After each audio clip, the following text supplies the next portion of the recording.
Hello, everybody. Welcome to my review for Walking Dead Season 8, Episode 13. This episode, as you know, is called Do Not Send Us Astray. So, overall, I thought this was a great episode. I love the way Season 8 is winding down. It's really just amping up to be a spectacular finale. I read that the finale is going to be extended, but really, it's really not extended. I mean, most episodes recently have been extended by about 5 to 7 minutes, some a little bit more, but this one's going to be an hour and 10 minutes, so it's not really extended. Extended means like it's an hour and a half or 2 hours, things like that. That's extended. 10 minutes past the time, which half of which is made up of commercials, is not really extended. However, I do feel like recently they have been filling the episodes a lot better. There's been a lot more action and a lot more. What's the word I'm looking for? A lot packed in. So it doesn't feel like we're missing out on anything. It doesn't feel like there's any filler. Overall, season 8 has been a great season, one of my favorites. But the back half, these past 5 have been phenomenal. So if the trend continues, we will see the remaining 3 be just as good, and finale should conclude all that war. Now, as for this episode, I digress. Do not send us astray. So, quote in the episode. Forgive me, I am spacing it right now. I cannot think of who said it, but it's not really important right now. But actually, you know what? It just came to me. Sadiq. So Sadiq said to Rick. At first, I thought he was going to say something about mercy and things like that, because it's tying what Carl said and what Rick eventually does say in that scene where he's by the tree bleeding. He says, "My mercy prevailed over my wrath." And, appropriately enough, the season 8 finale is titled Wrath. So that's obviously going to have some kind of play in there as to what Rick does at the end of All Out War. I am not going to spoil it. Comic book readers among you will know exactly what I'm talking about if they follow the comics even slightly. They can obviously digress a little bit. They've been digressing a lot, but usually it's not that big of a deal. The only one that has been a big deal has been Carl, but you know my thoughts on that. So, this episode had a lot going on. It had, even though it only focused on the hilltop, it had pretty much every major character in it, minus, Eugene and Father G, but all the saviors were there pretty much, except for Negan, which, we'll see him next week, but Simon, Dwight, all the saviors that were in that convoy are there. And all of Team Family, I'm going to call them, all of our group was pretty much there. Even Jesus, who was out scavenging, made a triumphant return to action just in time to help fight off the walkers. But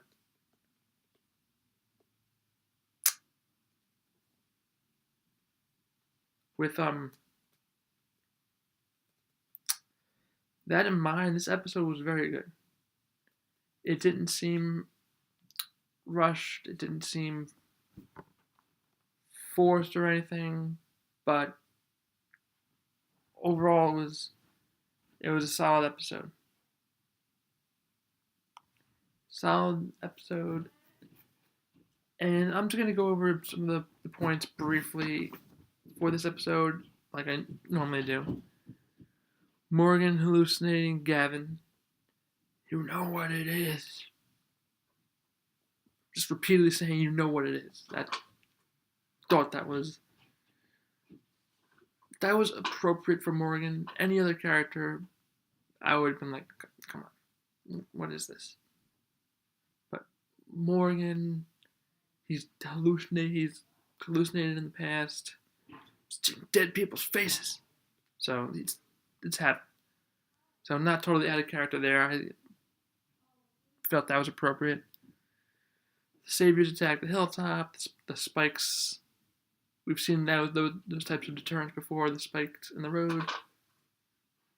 Of course, Simon's usual banter. What a surprise, Maggie's maneuver with the captured Saviors doesn't work. Simon does not care at all about them, so that's gonna work in our favor. So Hilltoppers enact their plan. They ambush the Saviors. Daryl rides in. You know, they're coordinated. They had their horn mechanism for communicating, but it was good. It was both sides seemed to have some plan, and both. Honestly, if I had to pick a winner, I'm gonna pick the Saviors. I'm gonna say that the Saviors won that fight.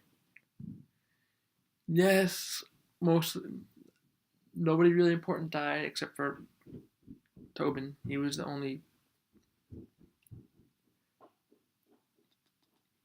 real casualty there, but they lost a lot of manpower. A lot of people died.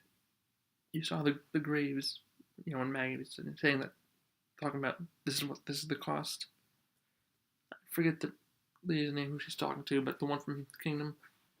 I forget her name. But there were a lot more graves there when they showed it the second time. And they didn't kill our group didn't really kill too many Saviors. They killed a bunch, enough to,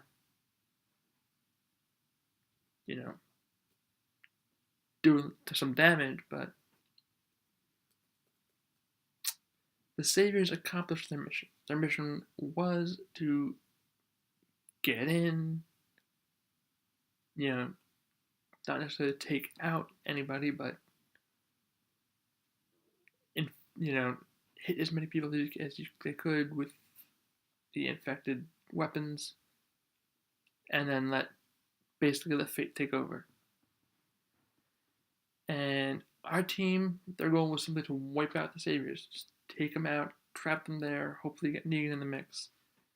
They failed. The majority of the Saviors that went there got away. Simon, I'll lump Dwight in there for now because he's still there. And, he's doing the smartest thing he can do right now. Lay low, play him. I don't want to say play both sides because he's really not playing both sides.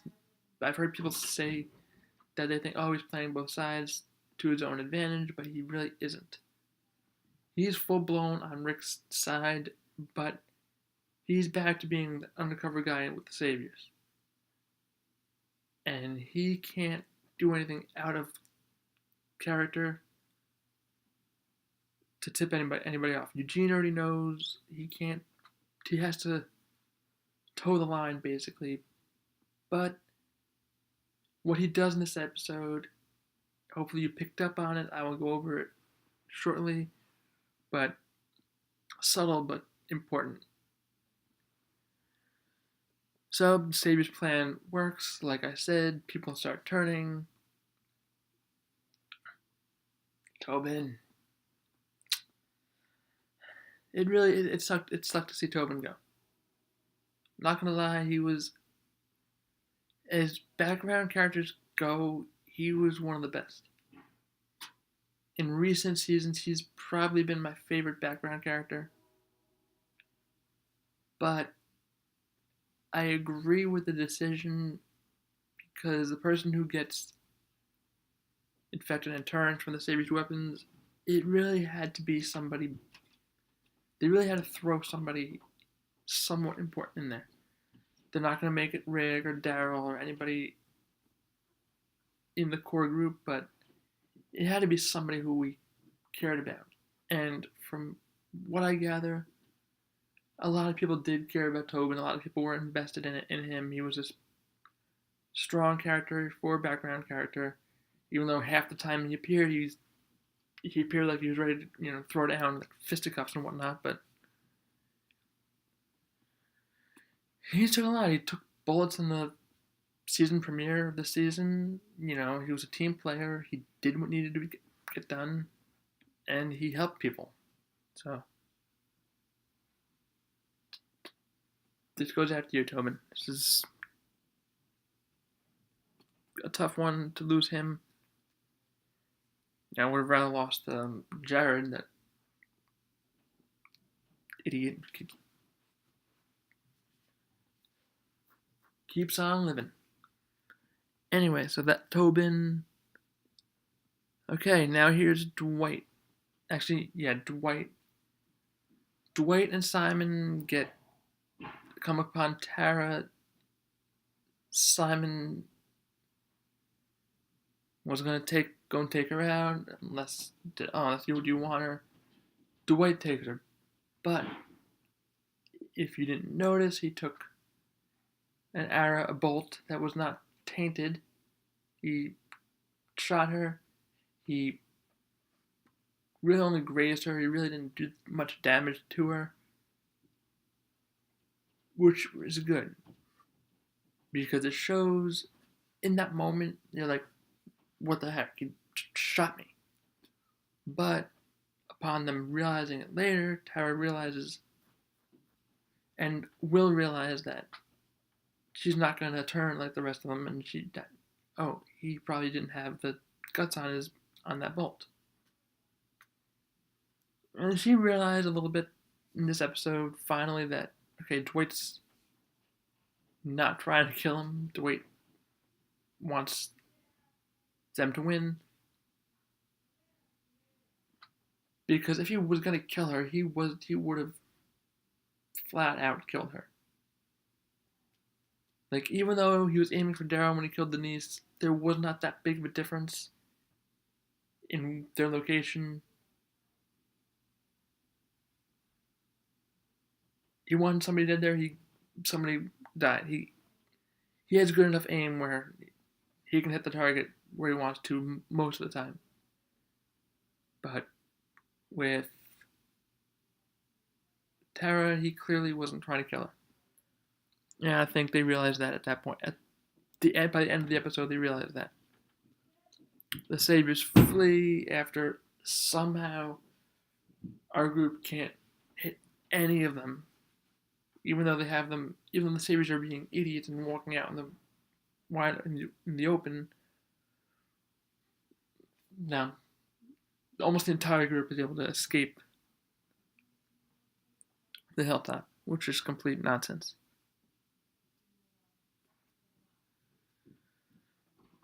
Okay, Tobin gets into the house. That doctor lady who...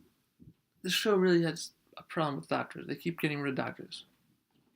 Both Dr. Carson's are dead. Sadiq's the only one left who's somewhat close to being a doctor. So, he's all they got. So, better not kill Sadiq. But, I don't know her name. She was not important. I wasn't I wasn't thinking she was gonna die. I was like, okay, they have a doctor, they have Sadiq, they're in good shape now, medical wise. But they didn't. They went and killed her. But before that, it's dark out. There was just an attack. The Saviors just attacked the hilltop. You tell me it's that any sane person wouldn't at least close the door? She walks out, I guess, to check on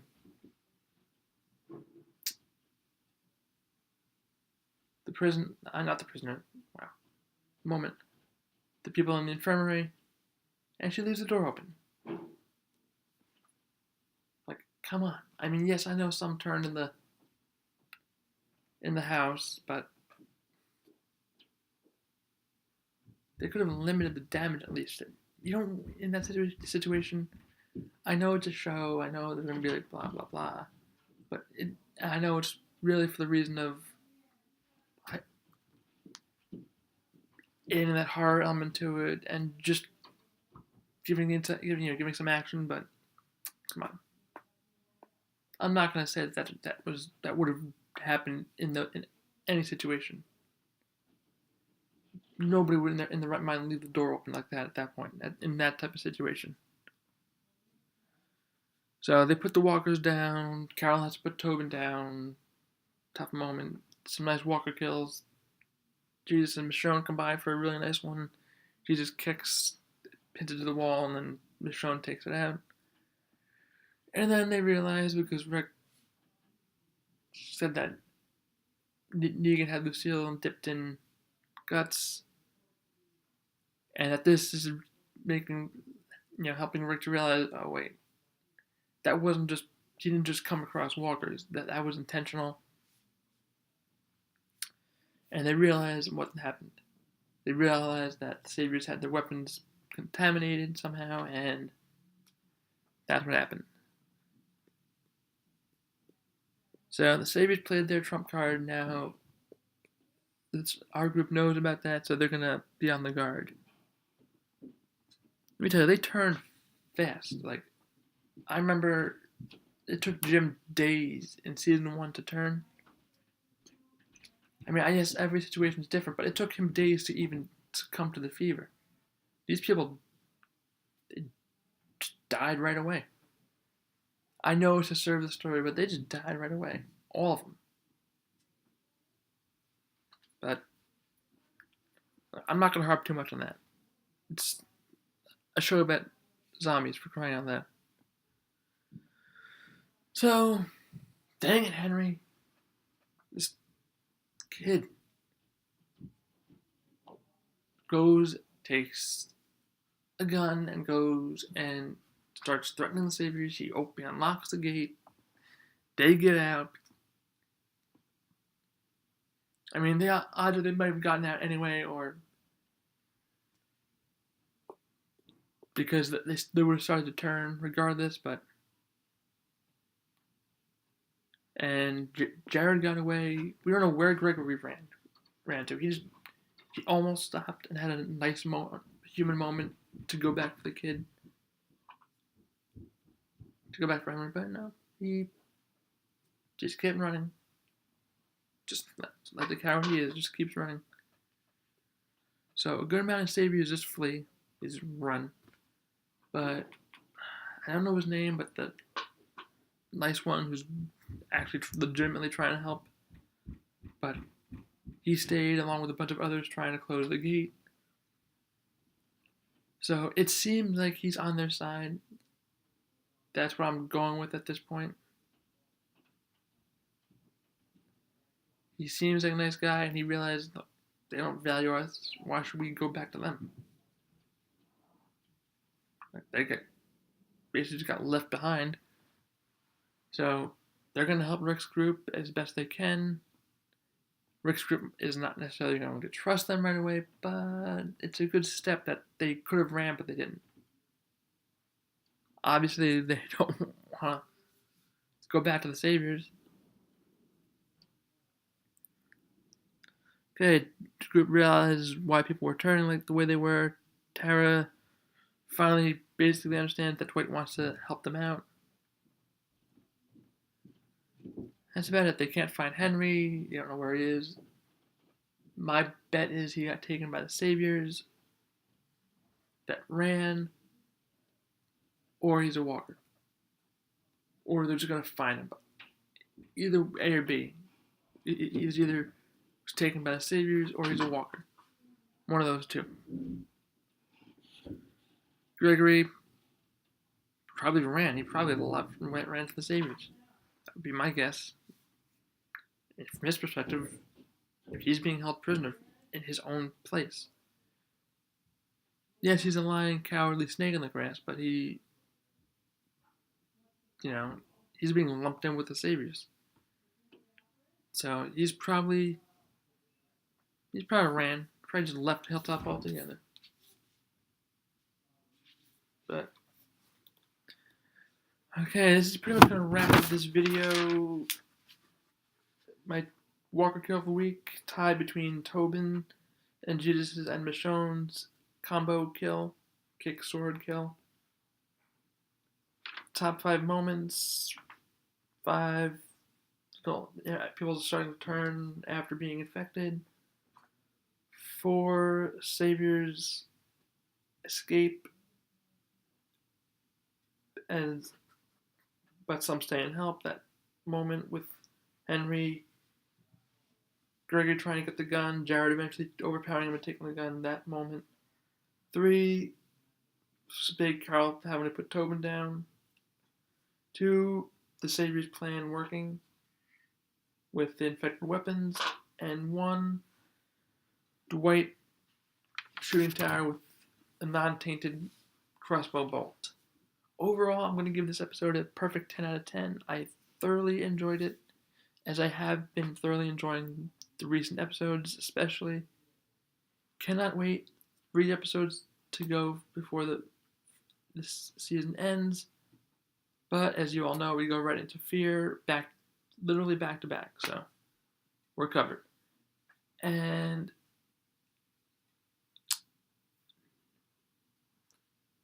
what else? Anything else I wanted to discuss? No.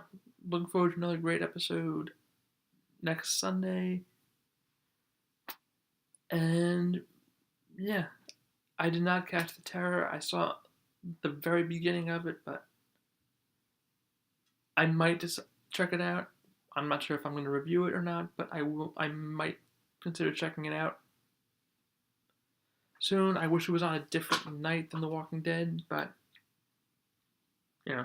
on demand and recorded and stuff. Actually, no, it's on Monday night. Yeah, that was only the special premiere. It's on Monday night at 8, 9, maybe, depending. I don't know what this actual hour it's going to be on, because it's a 2-hour premiere, so I'm not sure. 8, 9, not really sure what time. But it does look like a decent show, so I'm probably going to check it out at some point. But that's going to be it for this video, and I'll be right back at you with my prediction video. Till then, deuces.